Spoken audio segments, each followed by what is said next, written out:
पाकळ्यांचीच गरज आहे। जर तुमच्याकडे फुलं नसतील तर पाकळ्या वगैरे जर असतील अवेलेबल तर त्यासुद्धा तुम्ही घेऊ शकता। आणि त्यानंतर मेथीदाणा, भिजलेला मेथीदाणा यामध्ये घालतोय पाण्यासहित। जे पाणी आहे त्यामध्ये ते सुद्धा घालायचं आहे। त्यानंतर साधारणतः 4 पळ्या आपण यामध्ये पाणी घालतोय। बघा, खूप जास्त पाणी सुद्धा घालायचं नाही, 4 पळ्या पुरेशा आहेत। पळीने तुम्ही मोजून घेऊ शकता।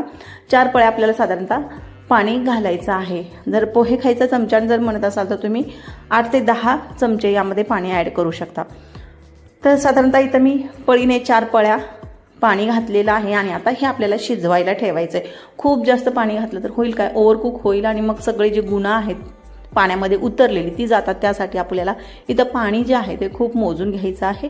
आता इथं बघा गॅसवरती ठेवलेला आहे पॅन आणि त्यानंतर इथं व्यवस्थित शिजू द्यायचं आहे। शिजू कसं द्यायचं आहे तर मीडियम टू स्लो गॅसवरती आपल्याला हे शिजवून घ्यायचं आहे। पाणी खूप कमी आहे त्यामुळं इथं तुम्हाला कमी दिसतंय कारण की पॅन खूप मोठा आहे।